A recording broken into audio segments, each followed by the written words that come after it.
শুভ সকাল বন্ধুরা, তোমরা কেমন আছো? তো বন্ধুরা, আশা করি তোমরা সবাই ভালো আছো। দেখো, আমার ছেলে রুটি করছে সকালবেলা। রুটি তরকারি খাবো, তাই আমার হাত থেকে নিয়ে বলছে দাও আমি একটু রুটি করি। দেখো রুটি করছে।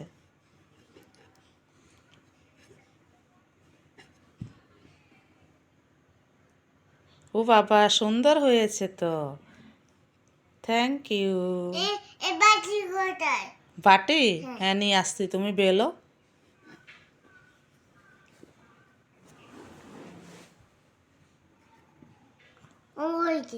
হয়ে গেছে, আর একটু বেলো। হ্যাঁ হ্যাঁ, না ছিঁড়ে দেবে না, আরেকবার বেলো, আবার রেখে দাও, রাখো। হ্যাঁ, এভাবে রেখে আবার বেলো। বাহ, থ্যাংক ইউ।